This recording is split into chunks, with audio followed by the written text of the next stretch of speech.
a huge part to beginning the job was even just talking about during my interview, Easton sales process and seeing the job from that perspective. So that was fantastic. Love it. And then after my first meeting on the job, I did a power email, current situation, next steps.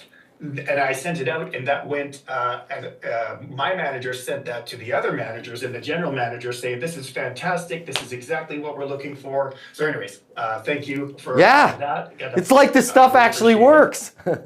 It's amazing. It's crazy. So my quick question for you today is, I'm starting the prospecting side. Yep. A huge part of what I'm doing is actually customer service, territory management, but I have to dig into prospecting more now.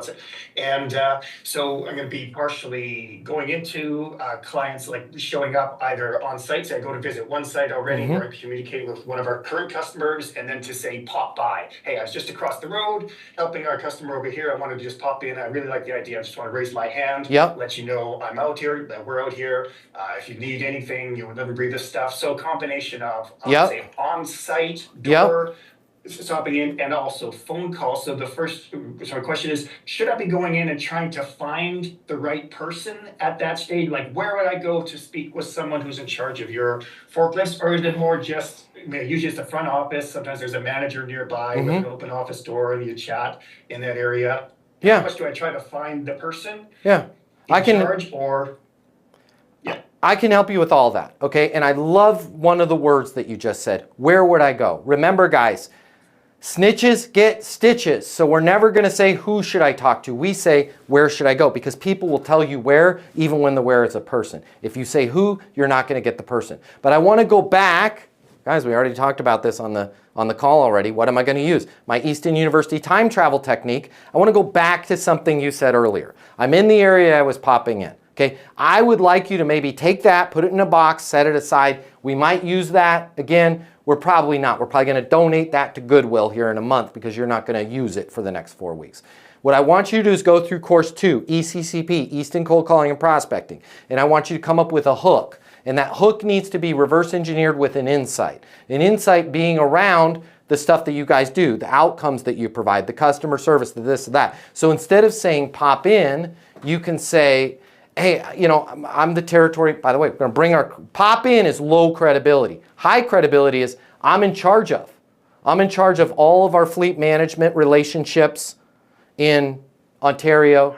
Hey, I wanted to come by here personally because there is something that every logistics manager or every facilities director is having to deal with right now, and nobody is talking about it, and it's probably the biggest issue that they're facing. I just wanted to make sure your team was aware of this.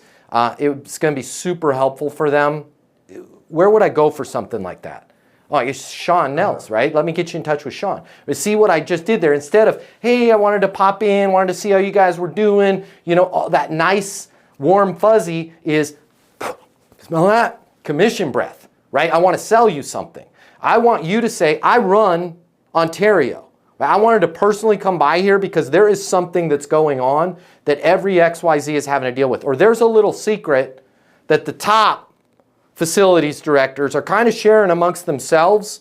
I wanted to make sure that your team was aware of what's going on. Now I got FOMO, fear of missing out. Right? Where would I go to give them that intel? You're going to find you'll have a lot better. And then the cool thing is, even if you don't get a lot more introductions with you, which you will, but when you start the relationship that way, it's not a what you got. It's more of a what's going on. And I want to make sure I'm clear on the difference here, right? Will Curtright calls me and says, where would I go for something like that? And I say, Heather's in charge of that, right? Or I want to talk to you guys, want to introduce myself. Who handles that? Okay, Heather does. And he gets the introduction. Heather's going to be like, what you got, right? Like, I got 5 minutes. What you got, right? She's going to be checked out. But if Will says, man, there is something going on that every VP of HR is having to deal with, it's probably the single biggest problem, and nobody is talking about it. Where would I go? I just want to make sure you guys are aware that, yeah, Heather's our VP of HR. Yeah, and so Matt was saying there's something important going on. Well, what's up? Here's what's up, okay? It's not hiring candidates. It's making sure that your top people aren't leaving. And what nobody's talking about is the reasons why they're leaving are X, Y, Z, and ABC. How are you guys dealing with that? I kind of had a gut suspicion that that's what's going on. We lost 3 people last week. It's a better conversation, if that makes sense. Okay, that's great. Yeah.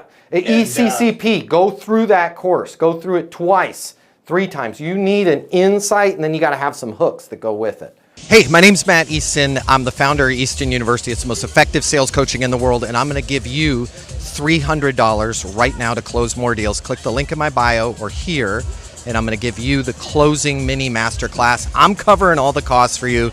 You're going to close more deals. You're going to make more money. You're going to have more fun. I'll see you in the closing masterclass.